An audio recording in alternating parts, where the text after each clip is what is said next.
वह गांव जो कई सालों से लोगों की यादों में बसा हुआ था, अब वीरान और सुनसान हो चुका था। गांव के हर घर, हर गली में एक अजीब सी खामोशी छाई हुई थी। यह खामोशी केवल एक शांति नहीं, बल्कि एक डर का संकेत थी, जो लोगों को रात होते ही अपनी नींद से जगा देती थी। यह गांव एक पुरानी हवेली के लिए प्रसिद्ध था, जिसे अब काली हवेली के नाम से जाना जाता था। कहते हैं कि कई साल पहले इस हवेली में एक खूबसूरत लड़की अनिका और एक होशियार लड़का राघव रहते थे।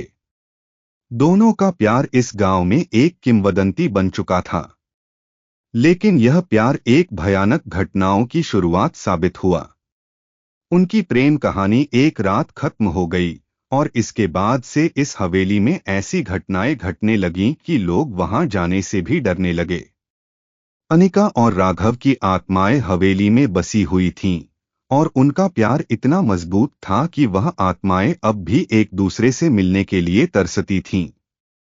लेकिन किसी को नहीं पता था कि दोनों की आत्माओं के बीच की यह रहस्यमयी ताकत उस गांव के भाग्य को हमेशा के लिए बदलने वाली थी। आदित्य नाम का एक युवक जो अपने माता पिता से दूर शहर में पढ़ाई कर रहा था, अब छुट्टियों में गांव घूमने आया था।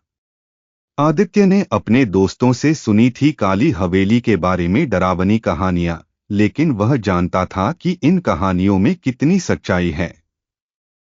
उसने ठान लिया था कि वह इस रहस्यमयी हवेली में जाएगा और इसके बारे में सच्चाई पता लगाएगा।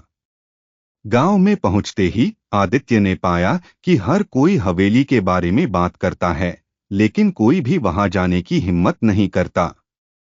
एक बुजुर्ग गांव वाला आदित्य से मिला और उसे चेतावनी दी, अगर तुम वहां गए तो लौट नहीं पाओगे। वह हवेली तुम्हें अपनी पकड़ में ले लेगी। लेकिन आदित्य ने उनकी चेतावनियों को नजरअंदाज करते हुए हवेली जाने का फैसला किया। वह रात का समय था, और चांद की हल्की रोशनी हवेली की खिड़कियों से छनकर बाहर आ रही थी। आदित्य ने अपने कदम बढ़ाए और धीरे धीरे हवेली की ओर बढ़ने लगा। हवेली का दरवाजा धीरे से खुला, जैसे किसी ने उसे अपनी इच्छाओं से खोल दिया हो। आदित्य अंदर दाखिल हुआ, और जैसे ही उसने कदम रखा, हवेली के अंदर एक अजीब सी ठंडक छा गई। हवा में एक घना सा सन्नाटा था, और हवेली की दीवारें जैसे सदियों से किसी की मौजूदगी का इंतजार कर रही थीं।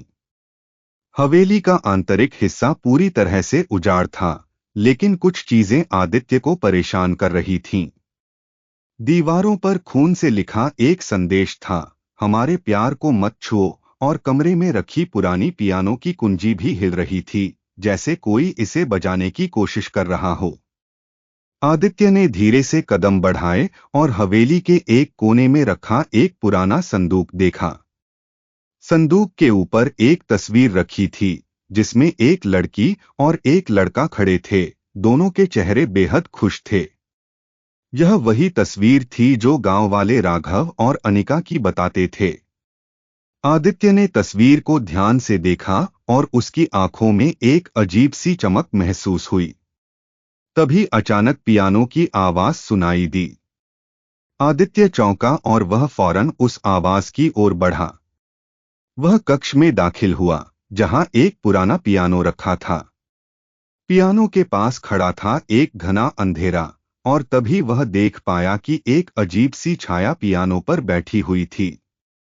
आदित्य ने धीरे से पियानो के पास जाकर पूछा, तुम कौन हो? तभी उस छाया ने सिर उठाया और आदित्य को घूरते हुए कहा, मैं अनिका हूं। आदित्य के रोंगटे खड़े हो गए। उसे समझ में नहीं आ रहा था कि यह क्या हो रहा है। उस आत्मा की आंखों में एक ऐसी पीड़ा थी, जो उसके दिल में गहरी उतर गई। वह आत्मा बोली, राघव और मैं कभी एक दूसरे से मिल नहीं पाए। हमारा प्यार अधूरा रह गया। हमारी आत्माएं इस हवेली में बंधी हुई हैं। हमें शांति चाहिए। आदित्य को महसूस हुआ कि वह किसी बड़े जाल में फंस चुका है।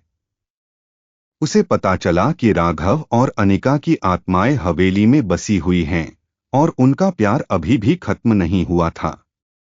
उनका प्यार ही था जो हवेली को खौफनाक बना रहा था। आदित्य ने उन दोनों आत्माओं की मदद करने का निश्चय किया, लेकिन क्या वह दोनों को शांति दे पाएगा? क्या वह हवेली से बाहर निकल पाएगा या वह भी उन आत्माओं का हिस्सा बन जाएगा? आदित्य ने हवेली के अंधेरे कोने में एक पुरानी किताब देखी जो गहरे धूल में लिपटी हुई थी। यह किताब किसी तरह की जादुई और रहस्यमयी शक्तियों से भरी हुई प्रतीत हो रही थी। आदित्य ने उसे खोला और पढ़ना शुरू किया। किताब में लिखा था, जो इस हवेली के अंदर जाकर आत्माओं को शांति प्रदान करना चाहेगा, वह खुद को उनकी दुनिया में फंसा लेगा। लेकिन अगर वह सच्चे दिल से मदद करने के लिए आएगा, तो वह आत्माओं के प्यार को पूरी तरह से खत्म कर सकता है। आदित्य ने किताब को ध्यान से पढ़ा और महसूस किया कि वह अब सही रास्ते पर है।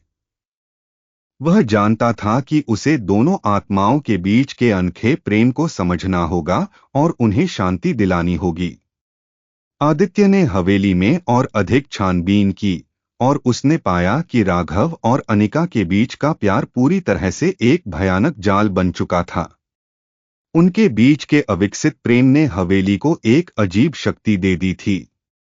आदित्य ने सच्चाई का सामना किया और उन आत्माओं से मदद मांगी। आखिरकार आदित्य ने एक प्राचीन अनुष्ठान किया जो उस किताब में बताया गया था। वह दोनों आत्माओं को शांति प्रदान करने में सफल हुआ, लेकिन इसके बदले में उसे अपनी जान की कीमत चुकानी पड़ी। कहानी का अंत भयावह था, लेकिन दोनों आत्माओं को आखिरकार मुक्ति मिल गई। आदित्य की आत्मा हवेली के काले कोनों में गुम हो गई और उसने अपनी जान देकर दोनों प्रेमियों को शांति दी।